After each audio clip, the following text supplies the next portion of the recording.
नमस्कार दोस्तों, मेरा नाम सीमा शर्मा है और मैं आज हमारे YouTube चैनल ज्ञान चलते चलते के माध्यम से क्लास 12 की हिंदी की पाठ्य पुस्तक आरोह भाग 2 के काव्य खंड की कविता सहर्ष स्वीकारा है की व्याख्या पर चर्चा करूँगी। तो आइए दोस्तों शुरू करते हैं।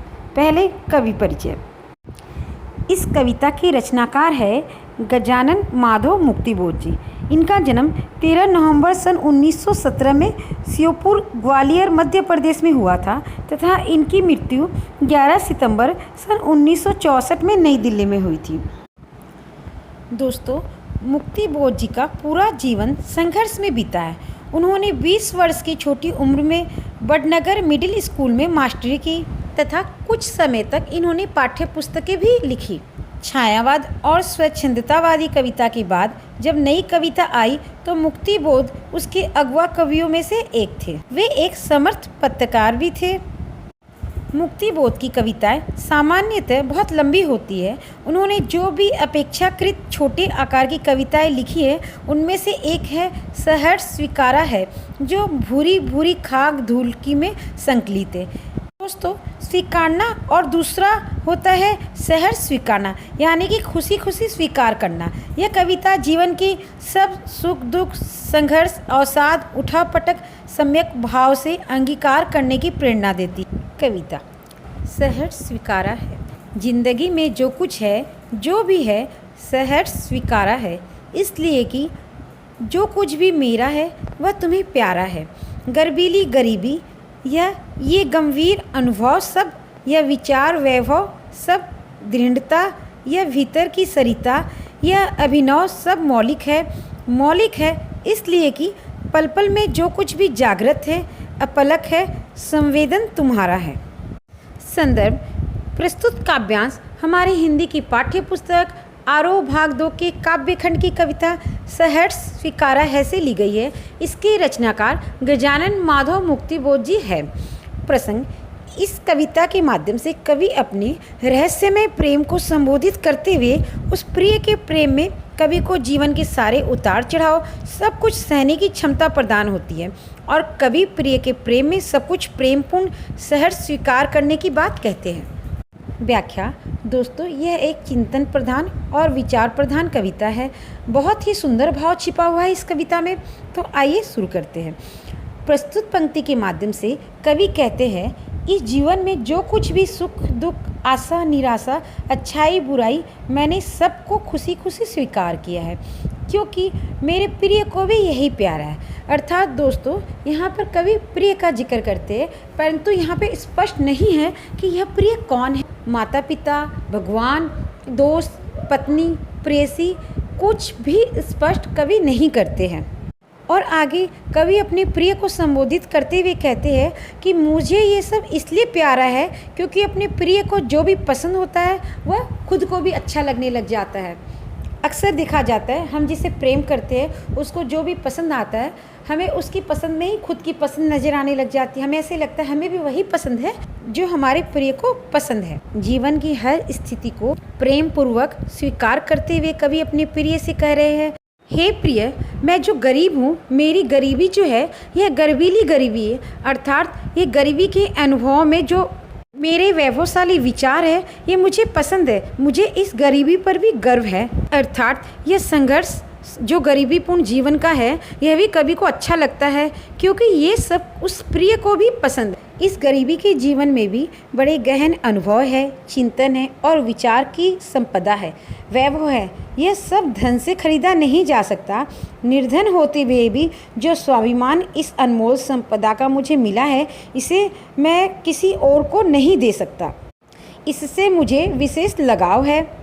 यह विचार चिंतन की दृढ़ इच्छा शक्ति मेरे हृदय का श्रेष्ठ विचार है और मेरे जीवन की हर परिस्थिति तुमसे जुड़ी हुई है और तुम्हारे ही साथ है। इसलिए मैं ये सबको अपने जीवन के हर उतार चढ़ाव, हर परिस्थिति को सहर्ष स्वीकार भी करता हूँ। और आगे कवि अपने प्रिय से कहते हैं, हे प्रिय, ऐसा भी हो सकता है कि तुमसे मुझे कुछ पीड़ा मिले, दुख मिले, तकलीफ मिले, पर फिर भी मेरा तुम्हारे प्रति जो अटूट प्रेम है वह कम नहीं होगा। जाने क्या रिश्ता है, जाने क्या नाता है, जितना भी उड़ेलता हूँ भर भर फिर आता है। दिल में क्या झरना है, मीठे पानी का सोता है। भीतर वह ऊपर तुम, मुस्काता चांद, ज्यों धरती पर रात भर, मुझ पे त्यों तुम्हारा ही खिलता वो चेहरा है। प्रसंग प्रस्तुत काव्यांश के माध्यम से कवि अपने और अपने प्रिय के प्रति जो विशेष संबंध है उसका प्रेमपूर्ण व्याख्यान करते हैं। व्याख्या प्रस्तुत काव्यांश के माध्यम से कवि अपनी प्रिय को संबोधित करते हुए कहते हैं, हे प्रिय, मैं नहीं समझ पाता कि मेरे और तुम्हारे बीच का कैसा संबंध है, क्या रिलेशन है मेरा और तुम्हारा। पर यह बात मैं अच्छी तरह से जानता हूँ कि इस प्रेम को जितना भी बांटूं ये उतना ही बढ़ता जाता है। हर पल मेरे हृदय में ये बढ़ता ही जाता है। मेरे को तो ऐसा लगता है कि मेरे हृदय में प्रेम रूपी मीठे पानी का झरना है, जिससे लगातार प्रेम की वर्षा होती रहती है और इस प्रेमपूर्ण मीठा झरना का पानी मेरे हृदय को प्रेम से सराबोर कर देता है और मेरे इस प्रेमपूर्ण हृदय के ऊपर तुम विराजमान हो, पर वो कौन है कभी स्पष्ट नहीं करता है। आगे कवि कहते हैं कि तुम्हारा जो ये प्रेमपूर्ण खिला चेहरा है मुझे पूर्णिमा की चांद की तरह लगता है। जैसे पूर्णिमा का चांद पूरे आकाश को अपनी चांदनी से घेर लेता है, ठीक उसी प्रकार तुम्हारा प्रेम मेरे पूरे जीवन को ही प्रेमपूर्ण बना दिया है और तुम्हारा प्रेम में खिला चेहरा मेरे हृदय को एक नई खुशी देता है, एक नई रोशनी देता है। सचमुच मुझे दंड दो कि भूलूं मैं तुम्हें भूल जाने की। दक्षिण ध्रुवी अंधकार अमावस्या शरीर पर, चेहरे पर, अंतर में पालूं मैं, झेलूं मैं, उसी में नहा लूं मैं। प्रस्तुत पंक्ति के माध्यम से कवि कहते हैं कि मैं अपने आप को तुम्हारे प्रेम के योग्य नहीं मानता हूँ, अर्थात अपने आप को प्रिय के प्रेम के लिए उचित पात्र न मानते हुए कवि वियोग की बात कहते हैं। व्याख्या प्रस्तुत काव्यांश के माध्यम से कवि कहना चाहते हैं कि प्रिय की आत्मीयता एवं पूर्ण संपन्न भावना के सामने मुझे मेरा अस्तित्व अयोग्य लगता है। मैं स्वयं को प्रिय के प्रेम के लिए उचित पात्र नहीं मानता। कवि कहता है मुझे नहीं लगता कि तुम्हारे प्रेम के लिए मैं उचित पात्र हूँ, जो कि तुम मुझे इतना प्रेम देते हो। और आगे कवि कहते हैं कि हे प्रिय, अगर तुम मुझे कभी कोई दंड दोगे तो यही देना कि मैं तुम्हें भूल जाऊं, क्योंकि यही मेरी ज़िंदगी का सबसे बड़ा दंड होगा। फिर भी कवि इस दंड को झेलना चाहता है, बर्दाश्त करना चाहता है। कवि ये भी कहना चाहता है कि हे प्रिय, कभी भी मेरा और तुम्हारा वियोग हो तो मेरे जीवन की रोशनी जो तुम हो, वो वियोग में मेरा जीवन दक्षिणी ध्रुव जैसे हो जाए। जिस तरह अमावस्या का दिन सिर्फ एक ही होता है, एक ही रात अंधेरे की होती है, परंतु दक्षिणी ध्रुव अंधकार, अर्थात कवि कहते हैं जैसे दक्षिणी ध्रुव की अमावस्या का अंधकार होता है, बहुत लंबे समय तक होता है, वैसे ही अगर मुझे तुमसे वियोग बर्दाश्त करना पड़े, मेरा जीवन उसी लंबे अंधकार में खो जाए। तुम्हारे वियोग की वेदना अमावस्या की तरह मेरे शरीर और हृदय में छा जाए। मैं चाहूँगा कि मैं तुम्हारे वियोग को झेलूँ और उसमें नहा लूँ, और इसका कारण यह है कि कवि का वर्तमान जीवन प्रिय के प्रेम से पूरी तरह सराबोर है, डूबा हुआ है। कवि कहना चाहते हैं कि मेरा प्रिय मेरे साथ हर जगह परछाई की तरह साथ रहता है, इसीलिए मैं चाहता हूँ कि मेरा वियोग हो और मैं अपने प्रिय से दूर रहने का कष्ट सहूँ, बर्दाश्त करूँ। इसलिए कि तुमसे ही परिवेष्टित आच्छादित रहने का रमणीय यह उजेला अब सहा नहीं जाता है, नहीं सहा जाता है। ममता के बादल की मंडराती कोमलता भीतर पिराती है, कमजोर और अक्षम अब हो गई है आत्मा। यह छटपटाती छाती को भवित बेता डराती है, बहलाती सहलाती आत्मीयता बर्दाश्त नहीं होती है। प्रसंग प्रस्तुत काव्यांश के माध्यम से कवि कहते हैं कि आज तो मेरा हृदय मेरे प्रिय के प्रेम से चारों तरफ से घिरा हुआ है, परंतु कल जब वो मुझसे अलग हो जाएगा तो उसकी दूरी, उसका वियोग मुझसे सहा नहीं जाएगा। इस आशंका से भी कवि डर जाता है कि वो पल कैसा होगा जब मेरा प्रिय मुझसे अलग हो जाएगा। व्याख्या आगे कवि कहते हैं कि हे प्रिय, तुम्हारा प्यार मेरे जीवन को रोशन कर रखा है। तुम्हारे प्यार के अलावा मेरे जीवन में और कुछ नहीं है। अगर मेरे जीवन में कोई धन दौलत है तो वो तुम्हारे प्रेम रूपी दौलत है, परंतु मैं उस पल से डर जाता हूँ जिस पल में तुम मुझसे अलग हो जाओ या मुझे तुम्हारा वियोग बर्दाश्त करना पड़े।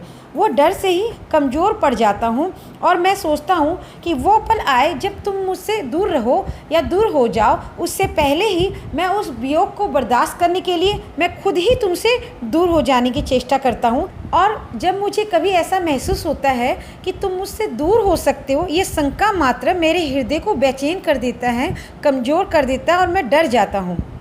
इसीलिए कभी भविष्य में कभी अपने प्रिय से अलग न हो जाए, इस आशंका से भयभीत होकर कभी आज ही अपने प्रिय के प्रेम से खुद को अलग कर लेना चाहते हैं। कभी को अपने प्रिय का अपनापन, बहलाना, सहलाना असहनीय सा लगने लग जाता है, अब बर्दाश्त नहीं होता। अब कभी खुद चाहते हैं कि उसे वियोग की अग्नि में जलना पड़े।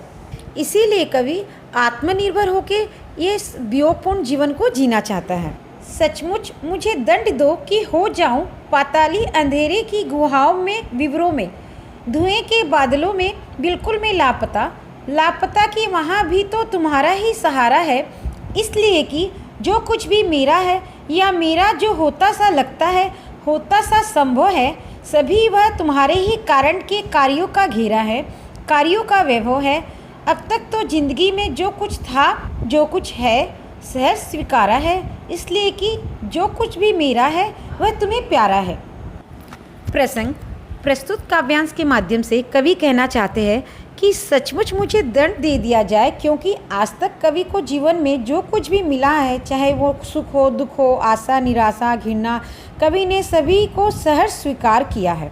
इसलिए वो चाहते हैं कि आज भी मुझे ये दंड स्वरूप मैं इसे स्वीकार करूं। व्याख्या कवि प्रिय को संबोधित करते हुए कहते हैं, हे प्रिय, तुम मुझे दंड दो, मैं पाताल की अंधेरी गुफाओं में, भीषण सुनसान अकेली सुरंगों में, दम घोटू बादलों में विलीन हो जाऊं, मेरा जीवन घुटन में दबकर समाप्त हो जाए, मैं अकेलेपन से घायल हो जाऊं, पर उस पाताली अंधेरे में खो जाने के बाद भी तुम्हारा मेरे प्रति प्रेम ही मेरा सहारा बनेगा।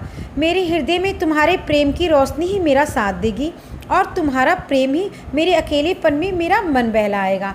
जो कुछ भी है या जो कुछ भी होने की संभावना है, वह सब तुम्हारे ही कारण है। और मैं ये भी मानता हूँ, अब तक मेरे जीवन में जो कुछ भी प्राप्त हुआ है, सुख दुख, उतार चढ़ाव, सब तुम्हें भी बहुत प्रिय है।